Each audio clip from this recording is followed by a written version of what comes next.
to my YouTube channel. This is Mr. Charles again, and today I will be doing This Winter Coming by Karen Press.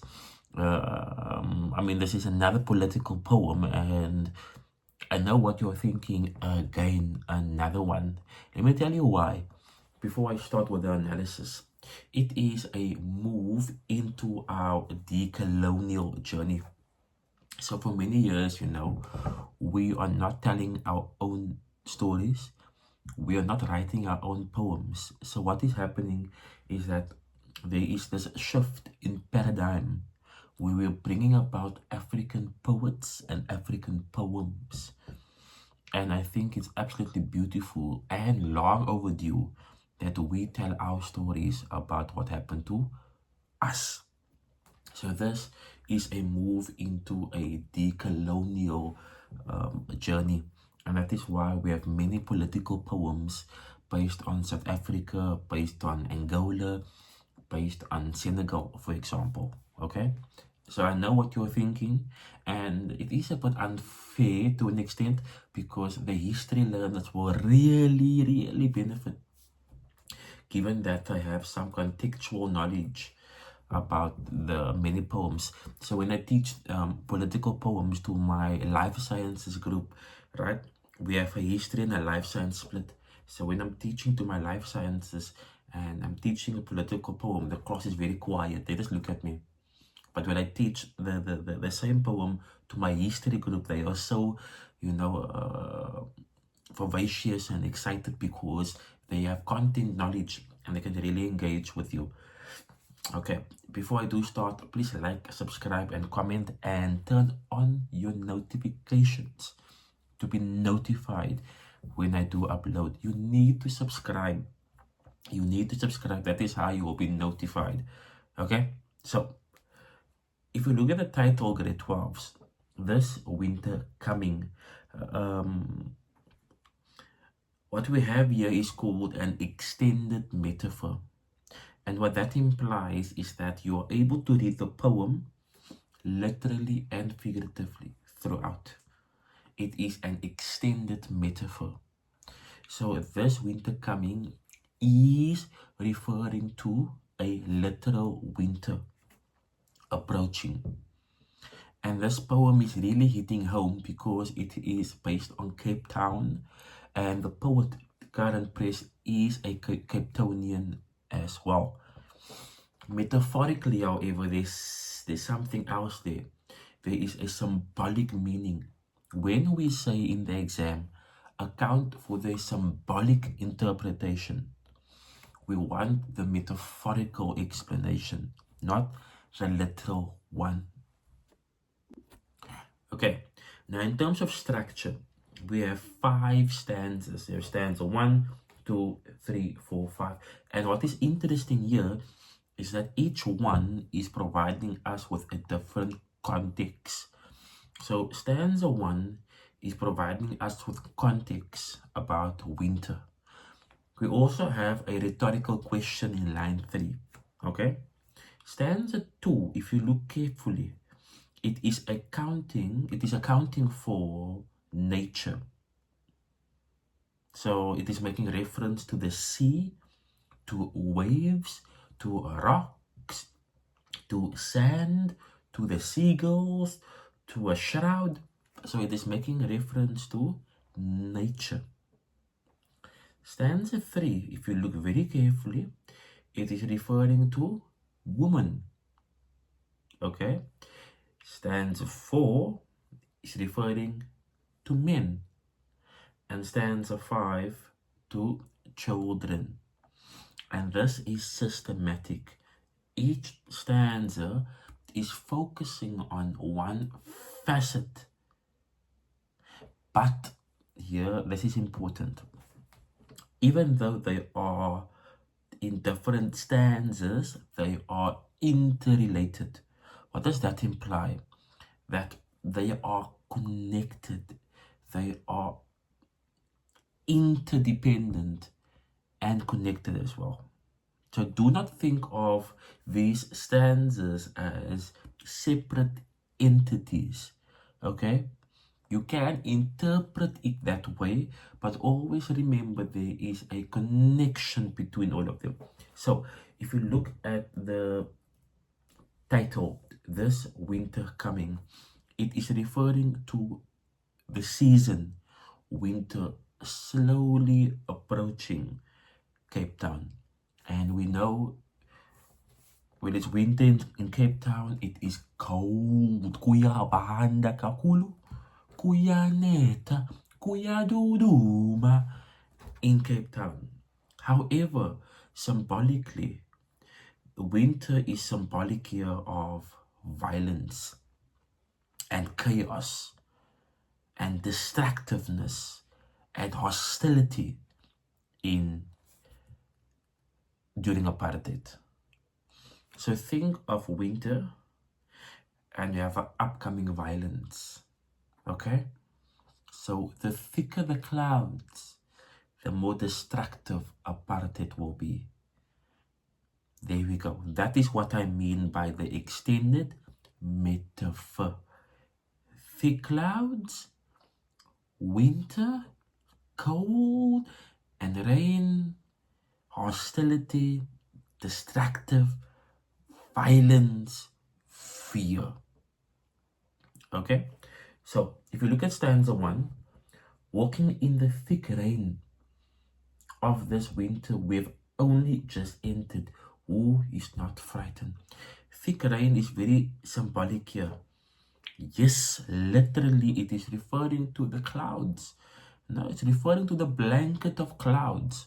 Symbolically, thick rain, it is referring to that oppressive and that hostility and that segregation and dehumanization and marginalization and all those Asian words, feeling that thick rain, that oppressive feeling during apartheid of this winter we've only just entered.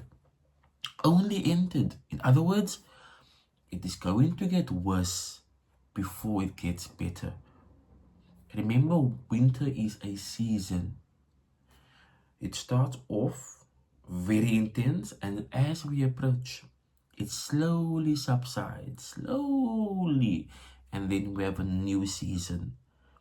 Okay, so what is implying here is that the violence and the chaos and the destructiveness and the hostility will exacerbate. It will become worse, and then it will slowly subside. Who is not frightened? And I think that's a rhetorical question. It is engaging the reader to think about the impending violence during apartheid.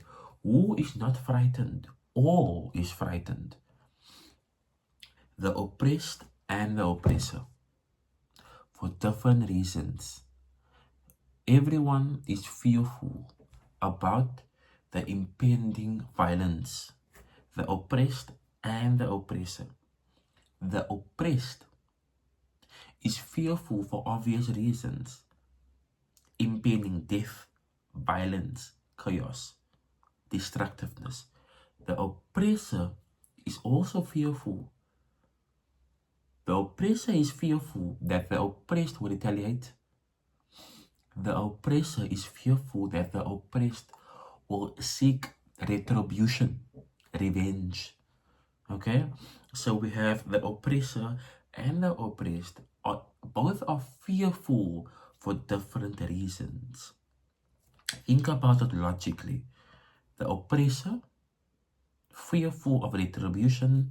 The oppressed, fearful of oppression. Okay, so let's move on to stanza 2. Let me just get this out here.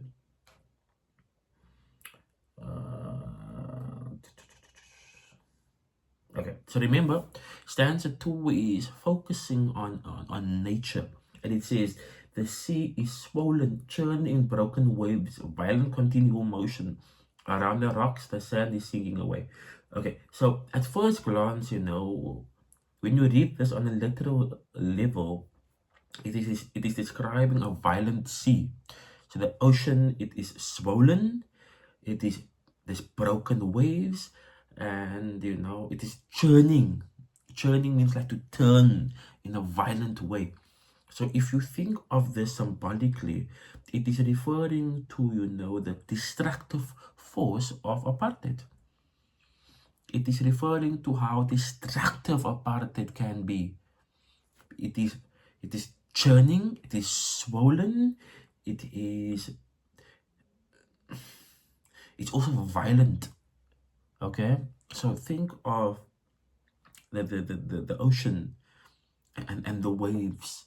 And also, you should know that when you go to the ocean during winter, it's quite different, right? The waves are quite irregular and violent, and this is exactly what they are referring to during apartheid. Okay, this emphasizes that it is dangerous, and what is happening here is we are creating an ominous tone. That's a beautiful word, ominous. And what does that mean? When you anticipate, when you are fearful that something bad is going to happen, when you anticipate and you have a fearful feeling that something bad is going to happen, that is an ominous feeling. It's an ominous tone. Okay? The sinking of the sand is symbolic of the world which is disappearing, in which one sense of security and stability is eroded. Therefore, there's reason to be afraid. And remember, the oppressed and the oppressor are fearful for different reasons. Line 6 to 8. The seagulls will not land. And this is symbolic in poetry. So seagulls are obviously a type of bird, right? And the seagull is able to detect or determine that it is hostile. There's a hostile feeling in the air. Imagine that. Even the birds are able to pick up on the hostility and the destructiveness and the aggressiveness and the violence of apartheid. Even the seagulls, the birds, will not land. They will not land because they too can sense this vast degree of hostility and destructiveness and violence from the apartheid government. In other words, they can sense the impending danger, adding to the ominous mood which I referred to earlier on. Okay, this line is also important. Under the sky, there's a shroud falling. What is a shroud? A shroud is a piece of cloth that is used to cover or to conceal bodies during a funeral. Okay, so in some cultures, they don't use a coffin. They will use a piece of cloth to conceal, to cover you, to conceal you, and this is called a shroud. Now, you need to understand this imagery here. What the poet is trying to do is that the poet is trying to use the thickness of the clouds to account for the shroud. So, and this shroud is on South Africa. Okay? So we think of that symbolically. The shroud is predominantly covering the oppressed, like a cloth that's going to prepare for a funeral, implying that the inevitable will happen, and that's death. So we have the thickness of the clouds, okay, symbolic of winter, but this clouds, or the thickness of the cloud, is also symbolic of a shroud. And a shroud is a cloth used to conceal dead bodies, implying that the inevitable will happen, and that is the apartheid government, will inevitably, in that context, be the reason why many people die. So let me read to you. A shroud is a cloth traditionally used to cover dead bodies in preparation for a funeral. The word intensifies the feelings of fear, anger, and helplessness in the face of weather conditions. this rain, the violence that is going to follow soon, and the cold can kill those unprotected. So if you're not protected, this shroud will fall upon you, and that is referring to the death of the oppressed. Okay, quite a strong imagery. I used the example in class where I spoke about Table Mountain. So during winter in Cape Town, Table Mountain will have its cloth on the mountain. Okay, and this is symbolic that it's going to rain. So we know that when Mountain has the cloth on, it is symbolic of it's going to rain. It's an indication. But this cloth can also be symbolic of a shroud, and a shroud is used to cover dead bodies. Okay, and obviously the bodies of the oppressed in this context. Who is not frightened? Okay, so whenever a phrase is being repeated more than once, it is called anaphora or anaphora, as many of you say. So whenever you hear the word anaphora, or if the question is account for the anaphora, the function of the anaphora, who is not frightened, is used to emphasize the idea that, and then you link it back to context. Whenever something is being repeated, it is either to emphasize or reinforce. Okay, so the idea here is the anaphora emphasizes the fear caused by the impending violence amongst the people. Okay, so there's also a literal meaning, homeless people or people living, so I mean, homeless people will also be, victims of this winter because they are exposed to the winter and to the violence of apartheid as well. Okay. Stanza 3. In every part of the city sat women climbing onto buses, dogs barking in the street, and children in every doorway crying. So obviously the stanza is referring to women, and it is referring to, the dichotomy between the oppressed and the oppressor. In every part of the city, sad women climbing onto buses. So my first question to you would be, why are these women sad? And why are they climbing onto buses? The sad could be, a result of being lethargic, being tired, being exhausted due to hard labor, or due to being a domestic worker. Climbing onto buses could be, going to their jobs. And many times, these women worked as domestic workers, where they left early in the morning, right? Got onto a bus, traveled to the suburb where they worked for a white person, right, for long hours, and where they had to return at night. So you have this problem where if you are a child and your mother is a domestic worker, you only see mommy early morning and at night. You don't see mommy during the day. Okay, so what is happening here is that there is a detachment from the child and the mother. The mother's primary role here is to provide and to work. Okay, there's nothing about interaction with the child because mommy is away for long hours. Okay, and mommy only returns to feed and to prepare the meals for the next day. And then you have this gap of connection and intimacy between the mother and the child. You see, the idea here where it says dogs barking in the street and children every doorway crying. The crying could be a plea, for attention. Because mother is not there. Mommy is, her primary goal here is to provide. And if you think about this, right, this is extremely, even though, it's making a reference to apartheid, it is still apparent today where many of our parents, they are domestic workers and they work for long hours, okay? And sometimes they I don't think we're allowed to use the word maid but anymore, but the helper will often, raise the children of the white people and not their own, if that makes sense.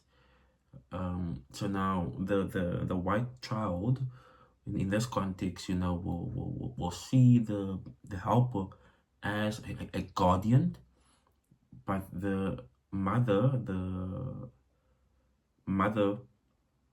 or the domestic worker, I need to choose my words very carefully. Cancel culture. The domestic worker will not have that attention and affection for her own children. Okay, so this stanza describes the return of domestic workers to their families at the end of the workday. The stanza emphasizes the inequality created by the apartheid policy, which also segregated the areas where people could live. Okay, sad woman. These women work in cities in homes of the whites. They are going to their homes, to their families in the township. And you have a contrast. There is a stark contrast between the two. Okay? Line 12 to 14. The world is so hungry. Madam's house is clean. And the woman returned with slow steps. The children, the streets, the sky tolling like a black bell. The world is hungry. So their world is hungry. And I think there's a pun on the word. There is a pun on the word world. There is a pun on the word world. So the world could refer to, so hungry could refer to poverty. But hungry can also be the result where you're deprived of rights. So the pun is on the word hungry. I think world is a nectar, but the word hungry here is hungry for, obviously, literally, for food, but also hungry for rights as well. Just be careful of that. Madam's house is clean. They do everything for the employers. Everything. So they clean, they cook, and then they have to go home and clean and cook as well. So when do they have time to spend with their own families? They do not have time to take care of their own homes and families. Exactly. Return with slow steps. So the slow steps, is symbolic of being lethargic, being tired, and being exhausted. They do not have anything to look forward to in their homes because of their desperate plight.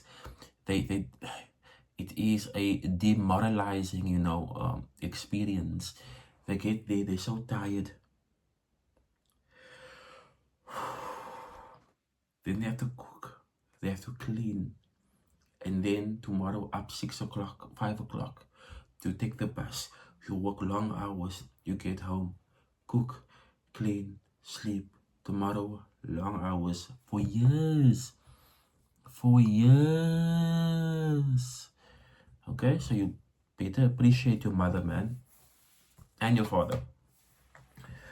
Okay, then the sky is totally like a black belt. There's somebody compares the sky to a black belt. The sky is not only black, only okay. So the idea here is that think of a black sky. Okay, sky is black. In other words, it's going to rain. Literally, symbolically, it is also symbolic of death, that people are going to die as a result of the upcoming violence during apartheid. Okay, line 15 to 17. These women are a tide of sadness. I love that word, tide. These women are a tide of sadness. They will drown the world who is not frightened. The word tide stems from, a tide is a wave, and a wave comes from the ocean. So this is, the women are being personified. These women are a tide of sadness. In other words, they are drowning in depression. They are drowning in sadness. They are drowning in a sense of melancholic. And we know why. Because they are absolutely dejected, demoralized, and defeated. 3 new words. demoralized, dejected, and defeated because of the conditions of apartheid. They are tired. Okay? So these women, they are drowning in their sadness. So if I read here, it says, the extent of this sadness is so great, it can be compared to a sea. Just as a sea can drown anything, their tiredness will drown anything in its path. This emphasizes how tired they were. Okay, so let's go to stanza 4. So stanza 4 is referring to men. Okay, so this is one of my favorite stanzas as well. On every corner, men standing, old stumps in the rain, tombstones engraved with open eyes, watching the cars full of stated faces. Past them, past them, past them, who is not frightened? Okay, so on every corner, men standing. So why do you think men are standing on every corner? Yes, I'm reading your mind. They are looking for employment. And why are they looking for employment? To provide for their families. And I think in South Africa, this is common. We see men waiting for a bakkie, a white bakkie. So they wait for this bakkie. And you see the glee when this bakkie or this car or this truck, whatever you want to call it, when it pulls up and this guy is doing this, they run. They run. We have about 20, 25 men standing there together. And they run. Because maybe the guy is only taking 5 or 2 or 7. They don't know. So they run. And you know why they run? Because they must provide for their families. If they are not selected, what are they taking to the table?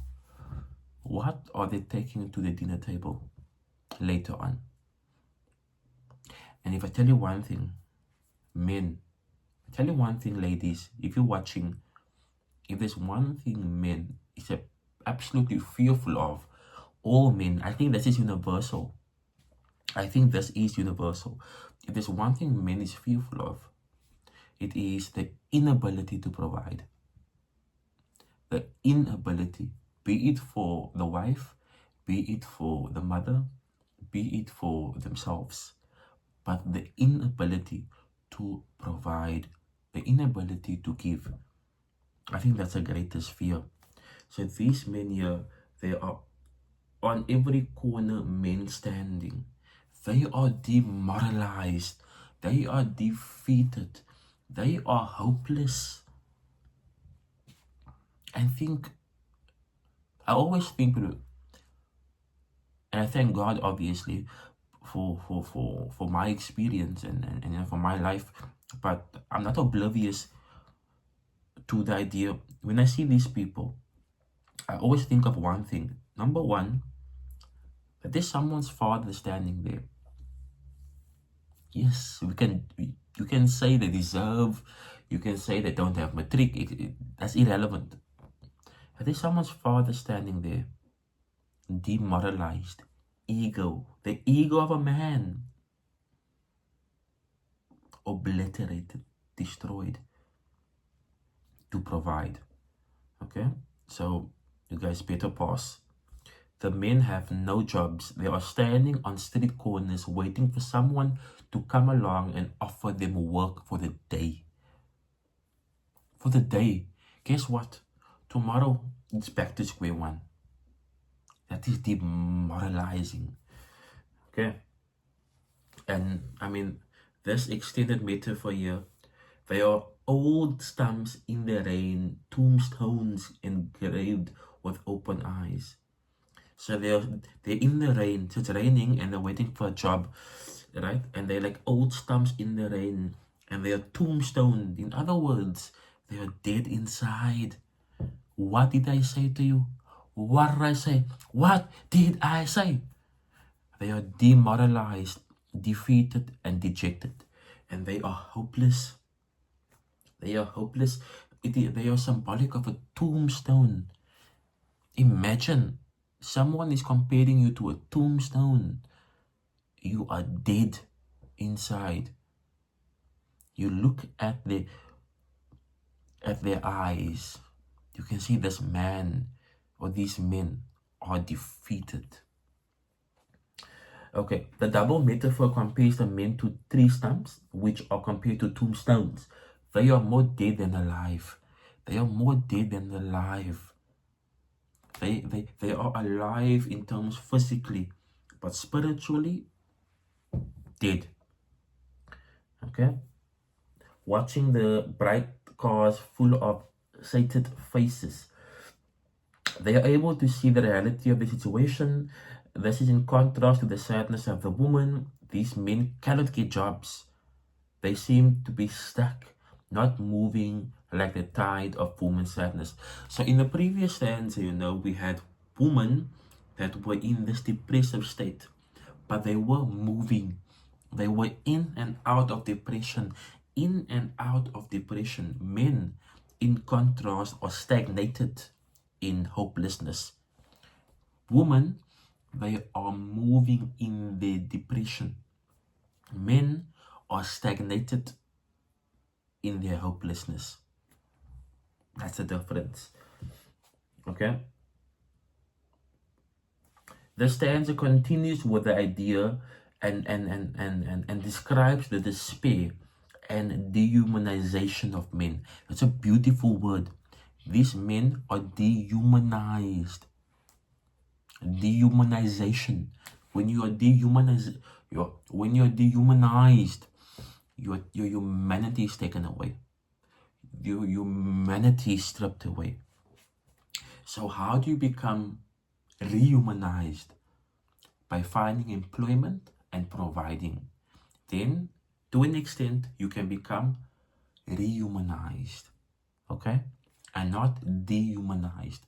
If you take someone's dignity away and their pride, you dehumanize them. So many times when you speak, when you are bullying something or someone, and you're being rude or disrespectful to someone, unknowingly you are dehumanizing that person. You're taking away that person's humanity. Keep that in mind. Okay. Watching the bright cars full of sated faces, they look at the wealthy. So what is happening here, as interesting, is that you have people driving past these men. These men are standing on the corners waiting for a job, and you have people driving past, and these people are more than satisfied. In other words, they have more than what they need. On the corner, you have someone deprived, lacking. Someone is lacking, deprived, looking for a job, looking for money, looking for employment. And then you have people driving past these people. And these people are more than satisfied with what they have in life. So they have more than what they need, right? So this guy needs maybe 300 rand for the day. This one is getting 1,000 rand a day. He only needs 300 rand. So the idea is, he's more than satisfied and is driving past. And what is happening is, these people driving past, they are oblivious to these people. Oblivious, unaware. Okay? They are more than satisfied. And that is why they repeat, past them, past them, past them. Which emphasizes the obliviousness. I hope that's a word. Let's continue. So they look at the wealthy who drive past them in bright cars. The people they see are well fed, overly fed. Unlike the township, hunger is so dominant in stanza 3. But the owners of these passing cars are not interested in offering them jobs.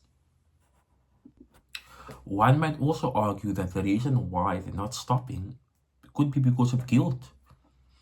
It could be the idea that I have more than what I need.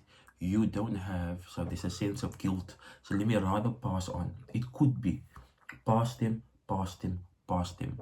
My interpretation, the word them, it is indicating, or emphasizing that idea of to dehumanize someone. So if you say them, you take away their human dignity, you dehumanize them. Okay, so this repetition stresses how terrible the situation is for half-dead men and their families, and how invisible they have become to those passing them each day. They have become invisible. In other words, I do not see your humanity anymore. Okay. Who is not frightened? The repetition of the rhetorical question, anaphora, is a reminder that something has to change. Something inevitably. Stanza 5. Into the rain, the children are running. Thin as the barest twigs, they kindle a fire to fight the winter. The bare bodies, a raging fire of dead children. Okay, so this stanza 5, is focusing on children. And I mean, if you think about it logically, right? Children,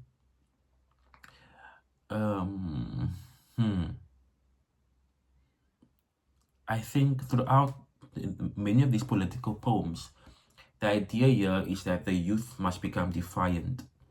So in many of these poems, what is happening is that you have oppression and segregation and marginalization and dehumanization and all these Asian words. And at the end of the poem, you have the youth or children taking up the responsibility, becoming defiant and starting a new life, or influencing other people. And the same idea is running here. The same idea. Okay? So, into the rain, the children are running. The reactions of the children differs from that of adults who are fearful. The children run freely. They are active and alive. So the reason why children are running actively and alive could be because they are naive of what is happening and oblivious to the violence of apartheid. Okay? You can only, I think Steve Biko spoke about, it's time to emancipate the mind. It's time to liberate the mind. So these children, because they are oblivious and to an extent ignorant and innocent, they are able to fight more, if that makes sense. Because of our parents and many of our parents, because they were born into this, they only know oppression. But if you're not born into oppression, you have a higher probability of obliterating the psychological barriers of oppression, if that makes sense. So children are active and alive. Children are symbolic of innocence, but they're also victims of apartheid. That is true. So even though they are innocent, even though they are free, they are victims of apartheid, thus maybe living in the township. So if you find yourself in the township, be it Manenberg or Khayelitsha or Langa or Delft or Pontypool or Hanover Park, or wherever you are in the Cape Flats, or even in Joburg, if you are at Eldorado Park or wherever you are, if you are in those areas, it is because of apartheid. And subsequently, you are a victim thereof. Okay? The children also enjoy the rain. The rain in this stanza is related to something life-giving, while the rest of the poem presents its negative connotation. So I want us to think of rain. Rain, it has the ability to destroy and give life. Rain can do two things. It can destroy by causing a flood. It can also give life. Okay? Because where there is water, there is life. So as rain is able to destroy the shroud, death cloth, it's also there to give life to the youth, to inspire, to instill defiance within them, to become defiant, and to fight, and to become liberated, and to emancipate themselves and others from this condition or status quo. Okay. Thin as the barest twigs, they kindle a fire. So the question here is, why are these children thin? Because of starvation. Thin is symbolic of the oppressive and hegemonic conditions of apartheid. So these kids, they're so thin. Guess what they do? They start a fire to warm their bodies. Kindle, they start a fire to warm their bodies. Okay? These children are extremely thin, emphasizing the extreme poverty. The simile compares them to twigs. The use of fire to warm themselves because they are so thin. So, fight conveys a struggle to survive in the cold of the cold weather. They do not have sufficient clothing to keep themselves warm. This is the result of the poor living conditions. That's self-explanatory.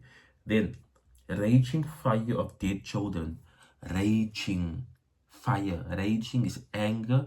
Fire, synonymous, of being defiant of dead children. It says here, this seems to refer to the children who died in the violent uprisings like Sharpeville and Soweto. The word raging implies the passion of children and the ugliness of the system oppressing them. Children died when trying to bring about a change during the apartheid era. So many children were victims of apartheid, unfortunately. Many of them unknowingly, and many of them with the intention to be defiant. So the idea here is that the youth of today must account for that and take that into account when becoming defiant, that many children died for freedom during apartheid. Example, Hector Peterson. Okay, so collapsing under the centuries of rain, figurative, the sky is symbolic of the oppression. It is now falling. So when they say collapsing under the centuries of rain, collapsing implies the end or the falling of apartheid. Okay, so remember what I spoke about at the beginning? It will get worse before it gets better. And the idea now is there is a collapsing. There is an end. Okay.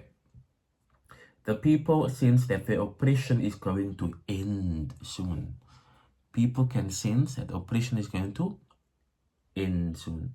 In other words, when oppression is going to end, the suffering and the pain is going to end as well. Or so we believe. Okay? And then, who is not frightened of this winter coming upon us now? So it says here, the single repeated line ending each stanza becomes two lines with the additional idea that this winter is on the verge of arriving. It is imminent and frightening that for everyone. Violence is imminent and it is frightening for everyone.